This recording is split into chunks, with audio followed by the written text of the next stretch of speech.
Hello friends, आप सभी कैसे हो? आई होप अच्छे होंगे। इस समय आप हो शुभा के साथ। I am a psychologist counsellor.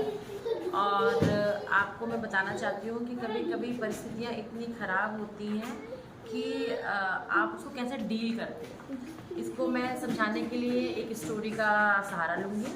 मैं आपको बताती हूँ कि एक व्यापारी होता है, उसके ऊपर बहुत कर्ज होता है, बहुत ज़्यादा कर्ज होता है उसके ऊपर। और उसको लगता है कि वो कैसे इस कर्ज को ख़त्म करे। और उस व्यापारी की एक सुंदर लड़की होती है, और जिसको उसने कर्ज दिया होता है वो एक अच्छा इंसान नहीं होता है। वो व्यापारी से आके बोलता है कि मुझे तुम्हारी लड़की से शादी करनी है। तो व्यापारी इस चीज़ के लिए मानता नहीं है। फिर वो बोलता है नहीं तुम्हें ठीक है। मैं पूरे गांव वालों को बुलाता है और बोलता है कि कैसे मैं इस चीज़ को ख़त्म करती हूँ।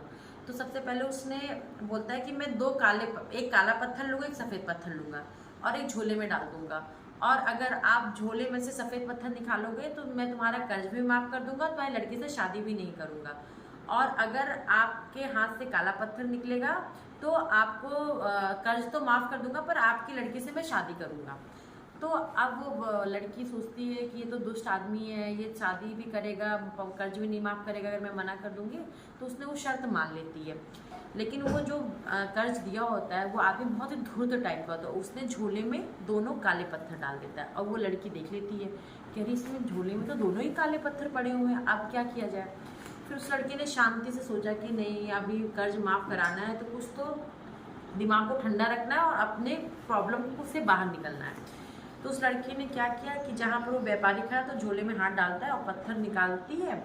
और धीरे से उस पत्थर को, नीचे ढेर सारे पत्थर होते हैं काले सफ़ेद, तो धीरे से वो पत्थर उसने नीचे गिरा देती है। तो अब वो नीचे गिर जाते हैं तो उसने बोलते ओ गलती से पत्थर नीचे गिर गया, मैं देख नहीं पाई कौन सा पत्थर था। अब झोले में जो पत्थर बचा हुआ है उसी से हम पता कर सकते हैं कि मेरे हाथ में कौन सा पत्थर था।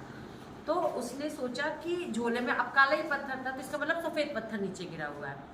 अब वो व्यापारी भी पूरे गांव के सामने कुछ बोल नहीं सकता था कि मैंने दोनों ही काले पत्थर डाले थे।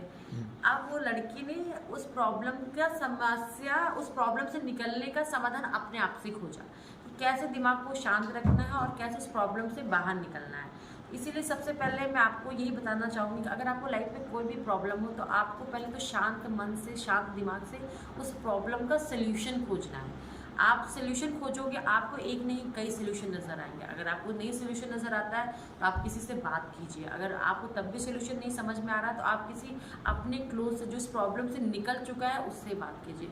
यकीन मानिए कोई भी दुनिया में इतनी बड़ी प्रॉब्लम नहीं होती जिससे आप बाहर नहीं निकल सकते हो।